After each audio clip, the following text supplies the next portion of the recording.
What's going on, guys, and welcome back to another episode of Career Mode. This is episode number 209, and we start today's episode off with a game against Fulham here in the Barclays Premier League, away at Craven Cottage. So we take on the side who I'm currently with in my player Career Mode. We take on Fulham, and I've said before, whenever I take on Fulham, there's usually quite a lot of goals in the game, so I was really looking forward to this one. And as you can see by the table, 8 games in, 5 wins, 1 draw and 2 losses, 16 points accumulated, 3 points behind the league leader Spurs. So it's been an okay start. I would have hoped for a couple more wins in there, and obviously having 2 losses already isn't really the best, but that's just one of those things, and we'd hope to put it right here with this game away against Fulham. And the first chance of the game would fall in the 16th minute as Glenn Robinson wins his header and finds Danny Ings. Ings step overs around his man, waits for the run of Anderson Rodriguez, picks him out. He seems to miskick the ball and kicks thin air, but as the ball gets cleared away only as far as Kelvin, he scoop turns around his man and drills it into the bottom corner. So Kelvin gets the goal. I absolutely love Kelvin on this game. I loved him last year in Ultimate Team, I love him this year in Career Mode. I just love Kelvin, and he makes it 1-0 to us, and that's a really good start just 17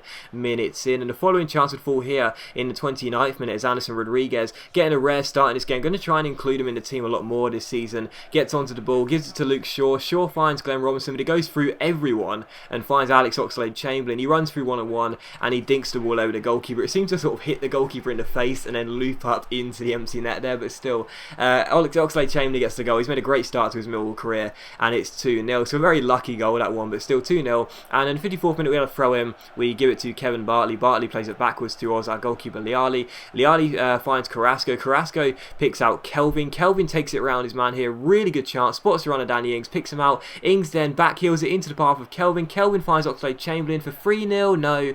Good save by the goalkeeper, and it's out for a corner. So good football there, but unfortunately we couldn't finish the chance off. But 2-0. And from the corner it's crossed in by Carrasco, and it's cleared away only as far as Oxlade-Chamberlain. Chamberlain finds Anderson Rodriguez, who shoots, but it's a good stop by the goalkeeper as he claims the ball and hangs on to it. So still 2-0, but all the chances coming to us. But in the 69th minute here, Fulham had a corner. It was crossed in towards Connor Wickham, headed away, but we couldn't really get the danger clearance. Wickham wins the header. Liali makes a great save, and Bartley manages to get the ball away. So very good save there by Liali. But Fulham doing everything they could to get themselves back in the game. And in the 87th minute here, Williams offloads the ball eventually into the run of David, who scores as he finds the bottom corner. But thankfully for us, the referee, the linesman had his flag up for offside. As you can see, it's the correct decision. Very, very lucky because there wasn't much in it, but still correct decision, and it is still 2-0. But just a couple of minutes after that, Williams gets on the ball again and finds Kondogbia. Kondogbia plays it back to Williams, causing us quite a few problems. He plays it over the top towards Connor Wickham, and Wickham's looping shot was saved by Liali, but the header was turned in by Ibarbo. So Fulham 1, Millwall 2. Fulham get themselves back in the game, but were they going to score a late equaliser? Well, probably not, to be honest. They didn't really threaten after that. There was barely any time left either, and the last chance of the game would fall to Eric Dier here from a free kick, and he stands over it. Can the good centre-back take it and score? Unfortunately not. It goes just wide the post and out for a goal kick. So I'm not very good at scoring free kicks, so it's not a real surprise, but that was still a good opportunity there. But still, the game does finish Fulham 1, Millwall 2, so we get the 3 points. Very pleased with that. It was a game where there could have been a lot more goals had I sort of turned on the engine a little bit more, sort of just increased the power, increased the flow of the tempo, but instead I kind of just thought, we're going to win this game anyway. Let's just ease back and hopefully see out the 2-0 victory. We got the 2-1, but still we got the victory, and that's the most important thing. And after that we saw that Ezekiel says he wants to play in the next game, so he's back from injury. Ezekiel, of course, he got injured in the second game of the season and got an injury for 2 months, but he's back now. He's ready to play, and I did decide to start him in this game against Schalke. To be honest, as the group stage is going at the moment, we've had a very good start to this in our debut season in the Champions League, and I thought I will start Ezekiel in this game, make a few changes, but as you can see, 2 games, 2 wins, and we take on the side in second place, Schalke, here at the Den. So 1 win here in this game, and after 3 games we'd have maximum points and surely be looking to qualify with relative ease. So we do take on Schalke. They've got a few good players in there, but their squad is nowhere near as good as it could be this time in the future with the young talent they've had. But still, the first chance of the game would fall in the 25th minute as João Cancelo gives the ball to Michael Ngu. He stops the ball, drags it back, takes it round the number 6, swings in across, and it is Ezekiel who gets the goal. So back from injury, it takes him just 25 minutes to get the goal there and make it Millwall 1, Schalke 0. So good finish by Ezekiel. He sort of wraps his foot around it and acrobatically puts it into the bottom corner. So Millwall 1, Schalke 0, and we're on course for 9 points from a possible 9. But in the 41st minute here, it's Ezekiel coming through. Good chance for his second goal of the game. Goes through one-on-one, rounds the goalkeeper, stops the ball, drags it back, and I have to say, I got very, very, very lucky with that decision. That was never a penalty. Never ever was that a penalty, but the referee gave it. And as you can see on the replay, the reason he gave it is because the goalkeeper sort of, on his dive came through on Ezekiel, and that's not a penalty. The tackle was already made, the ball's already gone out of the box. That's not a penalty, but the referee gave it. So a good chance for us to make it 2-0 regardless here and make it 9 points from a possible 9 before the half-time mark, because there was no way they're going to come back from this. And we had a penalty. João Cancelo stood over it, but I was never going to let him take it, so I gave it to our Brazilian captain. It's Leal Gutierrez gets the goalkeeper and he scores, pops it into the top corner, and that makes it Millwall 2, Schalke 0. So surely no way back for Schalke now. I mean, there was 2 real chances and we scored the goals from them. Schalke weren't really playing very well. We were in control, to be honest, and as Gutierrez does the Gangnam style, it's surely going to be our game. And just before half time, could we add insult to injury? Well, as Michael Ngu gets on the ball, he fake shots around his man and finds brilliant Makola. He goes down the right hand side. Can he get the ball into the box? No, because he's tackled, but the referee gives us a free kick here. It's the Schalke man stuck out of the leg. Get a free kick. It's Makola who stands over it. We're going to look towards the far post. We pick out Suso. His header's well saved by the goalkeeper, but he wins the second header, and this time the goalkeeper doesn't save it, and it's Millwall 3, Schalke 0. So 3-0 on the stroke of half time, and there's no way back for the German side. But in the 59th minute here, Matthews gets on the ball and plays it through towards Rodrigo, and the Spanish striker does manage to give Schalke a consolation goal in the 59th minute. So 3-1 here, and you're sitting there thinking, with half an hour to go, is there a chance for them to score 2 more goals and get themselves back in the game? Well, not really, to be honest. They didn't really threaten after that, and just a few minutes after that we could have made it 4-1. Danny Ings goes down the left hand side, keeps on going, swings it across, and Gu backheels it. The first shot is blocked and the second one is saved, and the ball is cleared, and that was how the game would finish. So Millwall 3, Schalke 1 the final score, and that makes it 9 points out of a possible 9, maximum points from our opening 3 games. First half of the group stage done, and to be honest, if we fail to qualify now, it will be a massive meltdown, because all 3 of the sides we faced,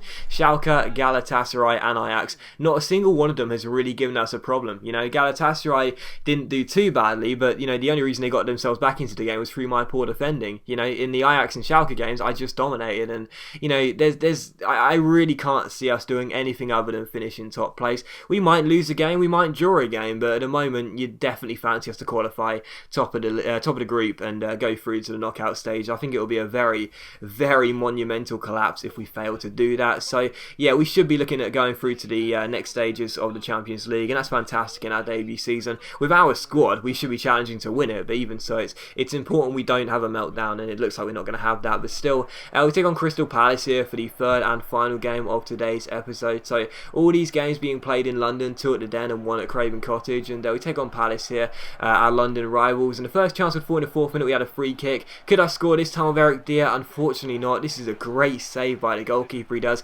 expertly well to tip the ball over the bar with his trailing arm there. Very good save. I can't score free kicks. I really can't. I'm so bad at them, and set pieces in general I'm not very good at, but still good save by the goalkeeper, and it's still scoreless. And from the corner, Carrasco crosses the ball in. Glenn Robinson goes for the header. It's cleared away only as far as Gutierrez, who shuts down his man, wins it. Triggs lets fly from an absolute mile out, and it hits the bar and it goes down into the goalkeeper's glove. So what a goal that would have been by the man with no legs, but unfortunately not, and it's still 0-0. But in the 17th minute, Kelvin goes for goal and tries to curl it into the bottom corner, but it just goes wide. So I was restricted to chances from outside the area and shots from outside the area in this game. I was playing quite well, but I couldn't break down a Palace defence. However, in the 20th minute here, Triggs gives the ball to Kelvin, and Kelvin gets onto the ball, fake shots around his man and rolls it through to Scott Triggs. This time we do get into the area, and it shows, the first time we get ourselves into the area properly to get a good chance on goal, we take it. Scott Triggs, the man with no legs, wearing his trousers, makes it Millwall 1, Crystal Palace 0. So a good finish there by Triggsy,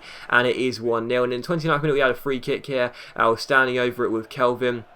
Didn't know whether to go for goal or to cross it into the box. I tried to go for goal, and I almost scored as well, but unfortunately the goalkeeper tips it wide, gets slowed down and tips out for a corner, and Carrasco stands up to take it, crosses the ball in. Eric Dier goes for the header, it's cleared away. Robinson wins the bicycle kick, but unfortunately goes straight into the gloves of the goalkeeper, so still 1-0. But in the 44th minute, how about this? Mason plays the ball over the top towards Matic, and I'm playing catch up with Gutierrez, and the referee stops play, gives Crystal Palace a free kick on the edge of the area, and sends our Brazilian captain Leal Gutierrez off as he's the last man. And I was sitting there thinking, right, is that a foul? Is that a red card? I don't know. If you give the foul, then you've got to give the red card, but is it a foul? That's the question. And to be honest, I'm not sure.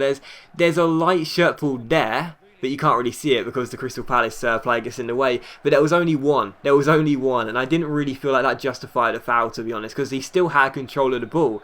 But the referee gave it, and he gave a red card as well. So I can't have any complaints. I'm not complaining. I'm just saying on another day that might not have been a red card, but still, Gutierrez sent off, so we'd have to play the second half without him. But to be honest, that was Palace's first chance of the game, and the free kick they wasted. So I didn't really feel like it would matter, to be honest. Even if we would have a man disadvantage, I still felt we'd be able to win this game with relative ease. And we almost made it 2-0 here in the 49th minute. Alex Oxlade-Chamberlain goes down the left-hand side, takes on his man. He's got the pace to beat him. Nice little triple step over there. Plays it through towards the goal scorer Triggsy. Triggsy stops the ball, finds Brian Carrasco out wide, who Ronaldo chops inside and shoots, but the goalkeeper makes the save, and Palace get the ball away eventually. So still Millwall 1, Palace 0, and that's how the game would finish. So despite playing with 10 men, we still managed to get the win, and it's good to know we got 3 wins out of 3. But as always, guys, a big thank you for watching the video. I really hope you have enjoyed it. If you have enjoyed the episode, please leave a like, because it's much appreciated. It really does help my channel out, and I'll see you for the next episode of my career mode very soon. With the final score 1-0. I leave you with the full